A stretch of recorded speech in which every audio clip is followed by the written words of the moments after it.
ഇടുക്കി ജില്ലാ കലോത്സവ വേദിയിലേക്ക് SFI മാർച്ച്. കോഴ വാങ്ങി കലോത്സവം അട്ടിമറിക്കാൻ ശ്രമിച്ചവർക്കെതിരെ നടപടി സ്വീകരിക്കുക എന്നാവശ്യപ്പെട്ടാണ് SFIയുടെ മാർച്ച്.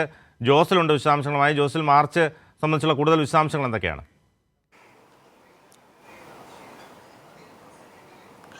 ബിനു, ഇന്നലെയാണ് ഈ കലോത്സവവുമായി ബന്ധപ്പെട്ട് ഈ കോഴ ആരോപണം ഉയർന്നു വന്നത്.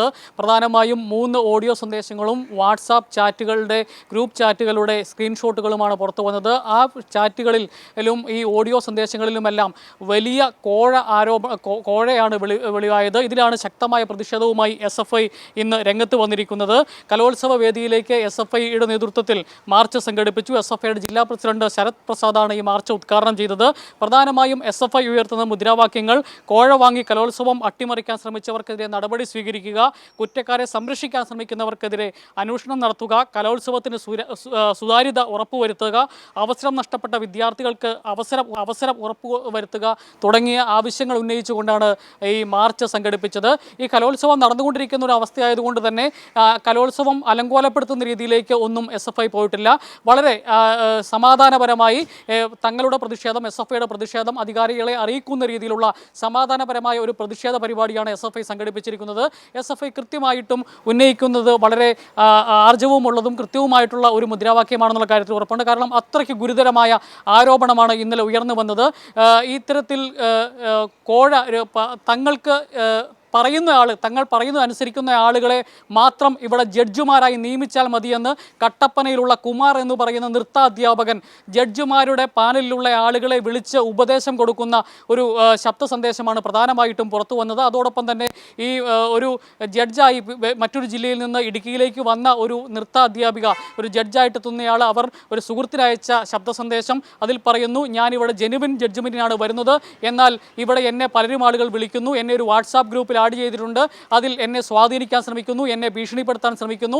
ഈ ശബ്ദം രേഖകളെല്ലാം വെളിയിൽ വിടണം എന്നാവശ്യപ്പെട്ടുകൊണ്ട് ഒരു ജഡ്ജായി വന്ന ആൾ ഇത് വെളിയിൽ വിട്ടതുകൊണ്ടാണ് ഇപ്പോൾ ഇത്രയും വലിയൊരു കോഴ. പല ജില്ലകളിലും ജഡ്ജിമാരായി ഇത്തരത്തിൽ വിധി നിർണ്ണയിച്ച ആളുകൾ തന്നെയാണ് ഇത്തരത്തിൽ ഈ ഗ്രൂപ്പ് ഓൺലൈനായിട്ടുള്ള ഗ്രൂപ്പ് ചർച്ചയിൽ പങ്കെടുത്ത് വളരെ തമാശ രീതിയിൽ മോഹിനിയാട്ടം അറിയത്തില്ലാത്ത ആളെ രേഖ തിരുത്തി മോഹിനിയാട്ട മത്സരത്തിന് ജഡ്ജായി ഇരുത്തുന്നതിനെ കുറിച്ച് പോലും ആലോചിക്കുകയും മോഹിനിയാട്ടം അറിയത്തില്ലെങ്കിൽ എല്ലാം അറിയുന്ന ഭാവത്തിലിരുന്നാൽ മതി എന്നൊക്കെയാണ് ആ ഓഡിയോ സന്ദേശത്തിൽ പുറത്തു വന്നത്.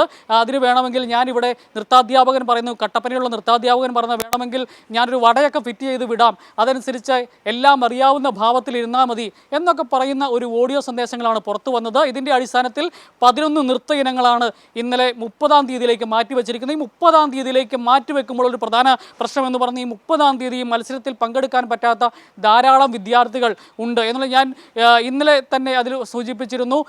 ഈ അറക്കുളം സബ് ജില്ലയിൽ നിന്നുള്ള ഒരു കുട്ടി ദേശീയ തലത്തിലുള്ള ഒരു മത്സരത്തിൽ പങ്കെടുക്കുന്നതിന് വേണ്ടി ഇന്ന് ഒറീസയിലേക്ക് പോയിരിക്കുകയാണ്. ആ കുട്ടി ഇനി തിരിച്ചെത്തുന്നത് 6-ാം തീയതിയാണ്.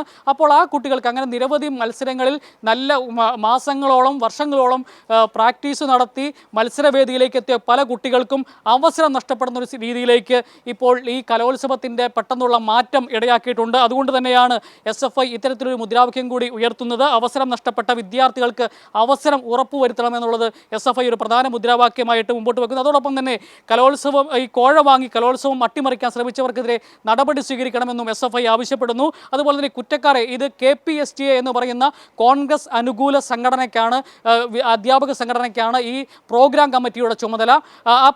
ഇപ്പം KSTIക്ക് CPMൻ്റെ അനുഭാവ സംഘടനയായ KSTIക്ക് ഫുഡ് കമ്മിറ്റിയുടെ ചുമതലയായിരുന്നെങ്കിൽ പ്രോഗ്രാം കമ്മിറ്റിയുടെ ചുമതല ഏറ്റെടുത്തിരുന്നത് കോൺഗ്രസ് അനുകൂല സംഘടനയായ അധ്യാപക സംഘടനയായ KPSTA ആണ്. ഈ KPSTയുടെ ആളുകളാണ് കൊട്ടേഷൻ കൊടുത്ത് ജഡ്ജസിനെ വിളിക്കുന്ന ഒരു സാഹചര്യം ഈ കലോത്സവത്തിലുണ്ടായത്. KPSTയ്ക്കാണ് ഇതിൻ്റെ പൂർണ്ണ ഉത്തരവാദിത്തമെന്ന് KSTയും ആരോപിക്കുന്ന ഒരു സാഹചര്യമുണ്ടായി. ഏതായാലും ശക്തമായ പ്രതിഷേധമുണ്ടായ സാഹചര്യത്തിൽ ഇവർക്കെതിരെ നിയമ നടപടികൾ തന്നെ ഉണ്ടാവണം എന്നാണ് SFI ആവശ്യപ്പെടുന്നത്. ബിനു. ഇടുക്കി ജില്ലാ കലോത്സവ വേദിയിലേക്ക് SFI മാർച്ച്. കോഴ വാങ്ങി കലോത്സവം അട്ടിമറിക്കാൻ ശ്രമിച്ചവർക്കെതിരെ നടപടി സ്വീകരിക്കുക എന്നാവശ്യപ്പെട്ടാണ് SFIയുടെ മാർച്ച്. ജോസിലാണ് വിശദാംശങ്ങൾ നൽകിയത്.